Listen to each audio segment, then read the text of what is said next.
All right, hey guys, thank you for having me out on your Saturday night meeting. Like Carl said, I teach courses here at UTA, and the project I'm going to be speaking to you about is the Arlington Archosaur site, which hopefully some of you have heard about. Some of you heard about a dinosaur dig here in Arlington? A few? Nobody? Very cool. Okay, a few. All right, a few. Right, most of you. All right, cool. Raise your hands. All right, so that's what we'll be talking about tonight.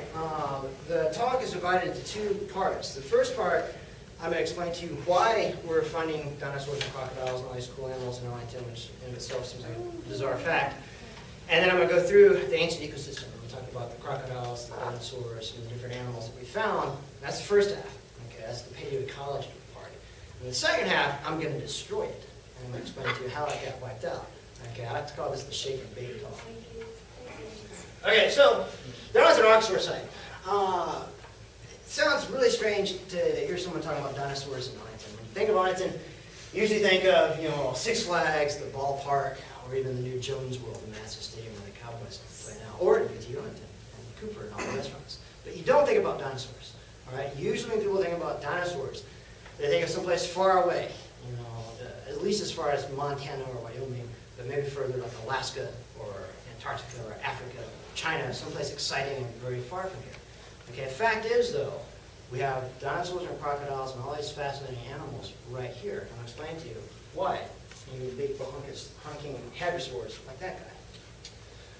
So the Arlington Archosaur site. Why is it called the Arlington Archosaur site? Why not just the Arlington Dinosaur site or the Arlington Dig? It's the Arlington Archosaur site because the fossils were found here in Arlington, and we have archosaurs, quite simply. Okay, we have dinosaurs and crocodiles, which both belong to the ruling reptiles, the archosaurs. All right? Now, in fact, we have a lot of animals. As I go through this talk, I'm going to be hitting the highlights. We pretty much have a complete coastal Cretaceous ecosystem, which is part of the title of this talk. We have lungfish, we have turtles, we have all kinds of fish, in fact, even sharks. We have several different types of dinosaurs and even several different types of crocodiles. But the first fossils that were reported to me when the site was discovered, I didn't discover it, I'm not going to lay that claim.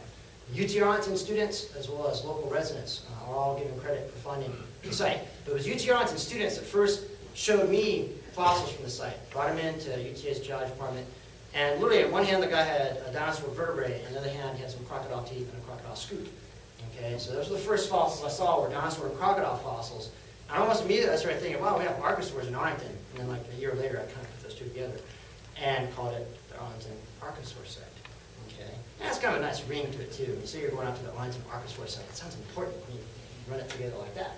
Okay. Now, the archosaurs aren't just dinosaurs and crocodiles. There's also pterosaurs and quite a few of the reptiles of the Mesozoic. The archosaurs are defined, as many of you probably already know, based on the number of fenestrae in the skull and the wonderful joints in the wrists and ankles of the animals that allow for a greater range of rotation. Before I move forward from this, keep this in mind. This is a really good depiction of what I'm going to be talking about. It's a coastal ecosystem, okay? Coastal deltaic ecosystem, an ancient swampland, which also probably sounds kind of strange to think of Arlington, think about Cooper Street and all the busyness of Cooper Street, and think of it as an ancient coastal ecosystem. But it is, or it was, okay, nearly 100 million years ago. I'll explain to you why. And also, of interesting note in this picture is, this is done by a UTA student, one of my colleagues from the geology department. Clinton was working on his master's at the time with Chris Ortiz. And aside from being a sciencey kind of guy, he's also a bit of an artist. Okay, kind of a Renaissance man. And I was talking to him in my office about what we have found at the Archosaur site, these dinosaurs and crocodiles on an ancient coastal ecosystem. And I was asking if he could do some artwork to kind of communicate to people what the site was. This is the first thing he did. Okay? Not only was it the first thing he did it in about half an hour.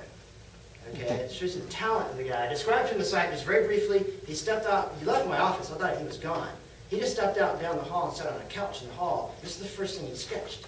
Okay, 30 minutes later, I stepped out to go walking off down the hall, and I saw him sketching away madly and asked him, what are you doing? And he turned around the paper, and that was the first thing he had done. I saw that, and I said, okay, stop. Color that. I want it. That's it. Okay, it's perfect. And he's done a lot of art. And as I go through the talk, all the art, most of the art, is from Clinton. That's the first thing he did. I think that's phenomenal.